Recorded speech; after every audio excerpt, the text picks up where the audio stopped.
Good morning, good afternoon, good evening. This is Alan Burgos from the hashtag Walk with Lan channel. Welcome and welcome back to our channel. Guys, if you are not yet subscribed to our channel, please do it so now so that you can be a part of this growing family. Officially, we are now 10,251 subscribers. Konti na lang guys. Mag to 20,000 subscribers milestone na tayo. Maraming salamat po sa inyong lahat. Mabuhay po kayo. From the bottom of my heart, I love you all. Okay.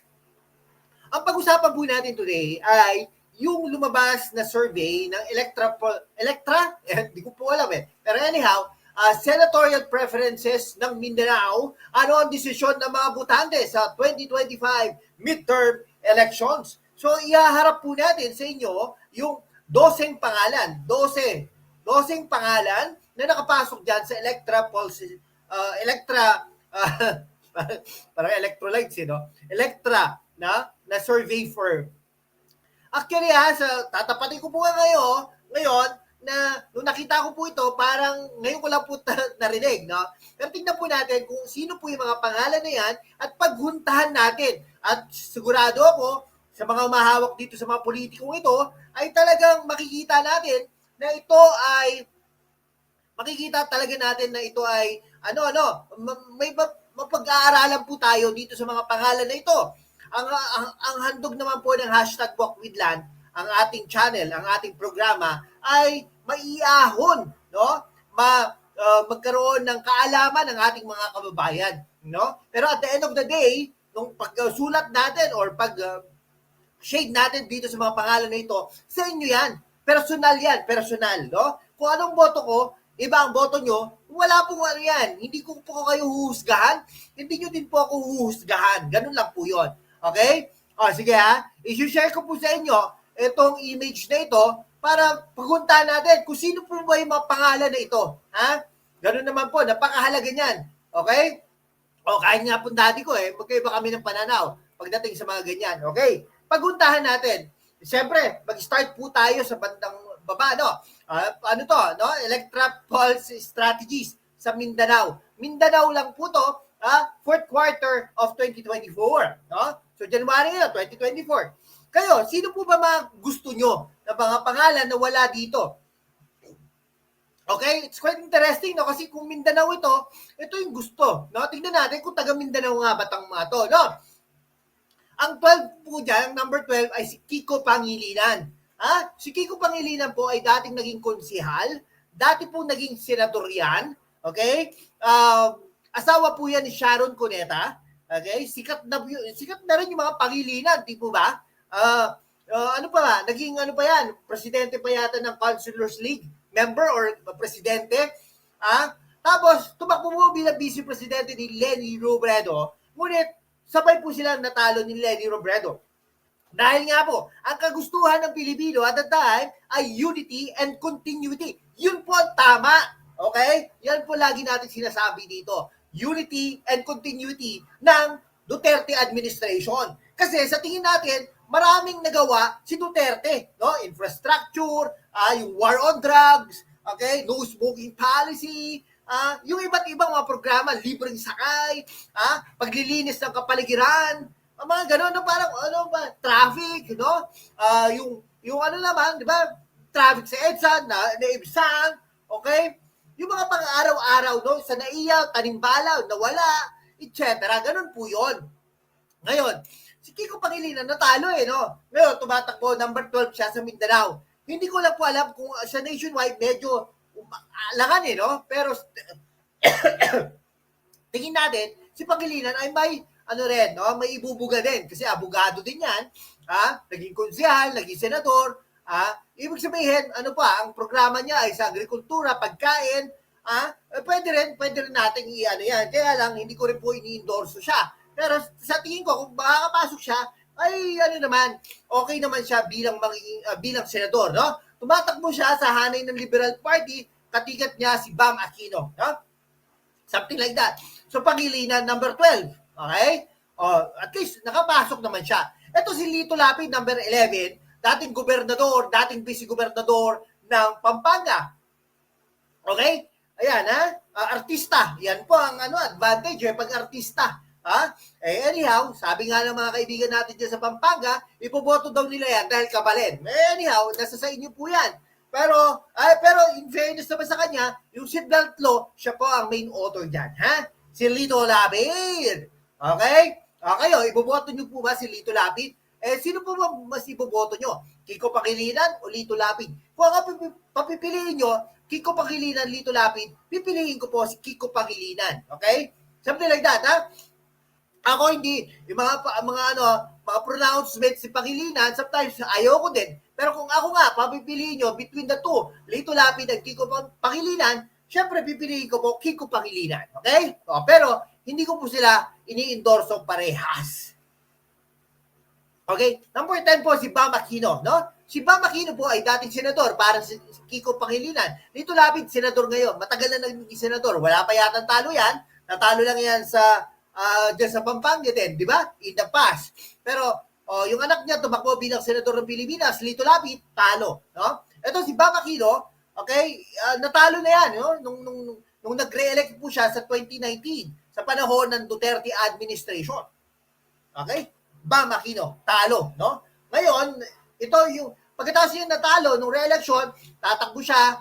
Ngayon pa lang, no, 2022, hindi po siya tumakbo. Naging campaign manager po siya ni Leni Robredo at Kiko Pangilinan, talo. Tapos, ano po yan, nag-iba po ng partido, hindi na po Liberal Party ang Bam Aquino. Something like that. Pero magkatikit pa rin sila ni Kiko Pangilinan. Okay? Bam Aquino, anyhow, businessman yan, go negosyo, endorser yan. Something like that. Okay? Ang susunod, number 9, tingnan nyo bumababa po si Ben Tulfo. Hindi ko alam kung issue ni Erwin Tulfo ay affected si Ben Tulfo, hindi po natin alam. Pero bumababa po si Ben Tulfo. No? Ini-expect po natin yan. Ang mga Tulfo, bababa po yan. Si Ben Tulfo, bababa din po yan. Kasi maraming mga pangalan na magtataasan ngayon dyan. No? Ini-expect ko nga, Marcoleta, bakit wala rin di ba? Marcoleta. Yan. Pinaglalaban ang tama. Okay? Anyhow, Ben Tulfo, yan ay isang broadcaster, no? Syempre, ang nila sa channel nila, gusto nila yung content-wise, talaga sila ay tinatakbuhan. Pero alam niyo po ba, tayo, kasi meron po tayong kamag-anak na nagka-issue ng health, no? Talagang nag-message po tayo sa iba't ibang mga senatorial candidates, no? Anyhow, yung iba dyan ay hindi naman nagre-reply. Okay? Anyhow, dapat mag-reply. Responsive dapat yung page. No? Sabihan nyo yung mga mga moderator nyo dyan, yung mga handler nyo, no? Mag-reply sila. Butik na yan. Okay? Deserve ba ni Ben Tulfo na maging senador ng Pilipinas? I do not know. Okay? I do not know. Basta, ako, hindi ko siya ini-endorso, no? Yung mga pangalan na binanggit ko, wala pa po ini-endorso dyan, Okay? Yan. Susunod ay si Francis Tolentino. Now, Francis Tolentino, senador ngayon, dating majority floor leader, ngayon ang majority floor leader si Francis Tolentino, dating mayor ng Tagaytay City, okay? Dating MMDA chairperson, naging DILG secretary, dati kasama ni Duterte, ngayon ay kasama na ni Bongbong Marcos. Hindi ko alam nangyari sa kanila. Pero, in fairness naman sa kanya, mula nung ginawa niya, tumataas na siya. Tumataas na. Nakuha niyo? Okay? So, si Francis Tolentino, maaaring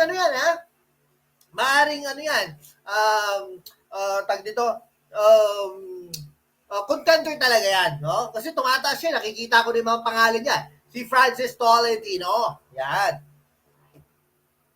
Okay, nagka-issue din po yan, no? Di ba? Hindi sinama yan ni Pinoy dahil nga po tumakbo bilang senador ng Pilipinas, independent, talo, pero nung Duterte siya, nanalo, Duterte Magic, hindi po natin alam kung gano'n ang mangyayari ulit, no?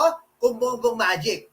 Okay? Yan. Pero hindi po rin natin ini-endorse yan. So, Tolentino, Tulfo, Aquino, Lapid, Pangilinan, wala po tayong ini-endorse sa mga pangalan na ito, no? Ito po, ang susunod po natin ay si Bato de la Rosa. Okay? Ini-endorse po natin yan. Okay? dating Chief PNP, dating Booker Chief, siya ay implementor. Hindi po tayo mahihiya na sabihin, implementor po siya ng war on drugs. Okay? Eh, yan po gusto natin, war on drugs. Okay? Yan po gusto natin, na manahimik ang bansa natin, na maglalakad ka, kahit anong relo mo po dyan, talagang safe na safe ka. Yan ang gusto natin. Okay? Na ang mga mga kriminal takot sa mga pulis. Pero at the same time, yung tayo, mga peace-loving citizens, ay hindi takot sa pulis. Okay? Ibig sabihin, ginagawa nila ang trabaho nila. Okay? At the same time, meron tayong leadership. Pag ikaw gumawa ka ng masama sa mga peace-loving citizens, na again, yung mga drug addicts, drug lords, and at the same time, mga pulis dyan, ay putik na yan. Yari kayo. Ganun lang. Ganun lang. No? Eh, yung gusto natin yon, no? Bato de la Rosa for senator. Itaga mo sa Bato de la Rosa. Okay, yan po, ini-endorso natin. Okay? No, next naman. Natutuwa po tayo dahil ito, ini-endorse po natin si Ariel Kerubin. Bayani natin yan. No? Dapat natin suportahan si Ariel Kerubin. Okay? Ariel Kerubin, tandaan niyo mga kababayan ko, Ariel Kerubin. Ipasok niyo sa inyong balota, Ariel Kerubin, no? Sundalo po yan. Hindi po katulad ni yung isang sundalo na tumatakbong mayor ngayon na for the past few years ay laging talo. Ito si Kerubin ay hindi po. Ibig sabihin, natalo na rin po yan isang beses. Member po yan ng Nationalista Party. Ito, karapat dapat po ito sa Senado, si Ariel Kerubin. Okay? So, ipasok niyo po yan, ini-endorso po natin yan. So, dalawa lang pangalan ang ini-endorso natin yan. Bato de la Rosa, Ariel Kerubin. Okay? Yan, PMA, yan pang parehas na ito. Okay? Ito pa, Bongo. Susunod po natin. Number 5, si Bongo. Ini-endorso po din natin yan, si Bongo.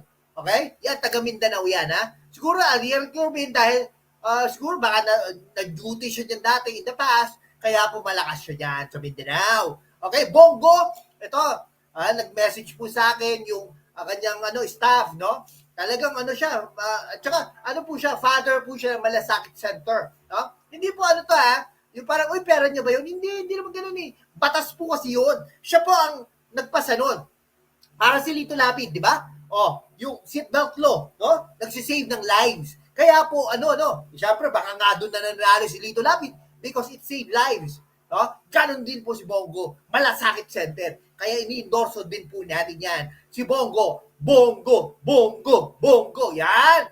Susunod po, ang dating DILG Secretary, MMDA Chairperson, dating Mayor ng Mandaluyong City, Ben-Hur Abalos. No? Hindi po natin ini-endorso to si Ben-Hur Abalos, pero naging campaign manager, spokesperson po ito ni Pangulong Bongbong Marcos. So from the very start, siya po ang kasama, no? Dati si Rodriguez, di ba? Pero siya, talagang kasama din po siya, no? Kung talagang ang talagang loyalty, isa sa mga batayan para maging senador, ay pwedeng maging senador yan, si Ben-Hur Abalos, okay? Pero ito bumababa po si Ben-Hur Abalos sa nationwide. Ito sa Mindanao. Baka hindi ko alam, baka talagang ini-endorso ba siya ni Pangulong Rodrigo Roa Duterte? Silently, I do not know.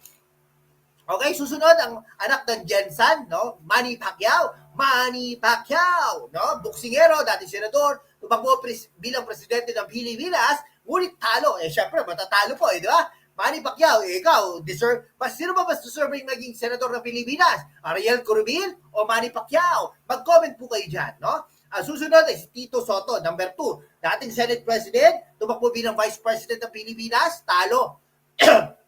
Dating Senador, dating Vice Mayor ng Quezon City, no? I do not know kung hindi ko rin po ini-endorso yan, si Tito Soto. Ang number 1, hindi ko ini-endorso, si Erwin Tulfo. Ini-expect po natin yan in the next few weeks, few months, bababa si Erwin Tulfo, pero syempre, we are expecting Erwin Tulfo to win also kasi mataas ni siya. I do not know kung deserving niya ba maging senador ng Pilipinas. Nasa sa inyo po yan. Okay? Yan po ang mga pangalan yan. Huwag po natin kakalimutan na ang ini-endorso po natin dyan ay sila De La Rosa, Ariel Kerubin, Bongo. 3 po yan. No? Yung the rest siguro, hindi natin alam. Baka nasa baba lang, no? Pero sana, lahat mga ini-endorso, by the way, Isa sa mga ini-endorse natin si Chavit Singson, no? Kaya lang nag-withdraw na. Si Heidi, yung isang Heidi Mendoza, sana ini-endorse natin kaya lang binaba na natin 'yon, no? So it's either baka ipalit natin si Montemayor o hindi ko pa alam i-finalize ko. Ping Lacson, pinasok ko na yan. Ay, tingnan mo, wala si Ping Lacson dito. Alang ya. Ba't wala si Ping Lacson sa Mindanao? Hindi po natin malaman yan. Bakit po ganoon? Okay? Ayan yung mga ini-endorse natin, ilalabas po natin yung mga ini-endorse natin. Chavit Singson, sayang, no? Ini-endorse sana natin. Anyhow, ganun lang po yung talaga yon. So, 3 pangalan po, wag po natin kakalimutan. Okay? Ito, ina-appeal ko po sa inyo, 3 pangalan, wag natin kakalimutan. Okay? Sino-sino nga po ba yun? Mga yon, si Bato de la Rosa, Ariel Curubin, Bongo, dito sa survey na ito, ha? Sige po, hanggang dito na lang po mga kaibigan ko. Maraming salamat po sa inyong lahat.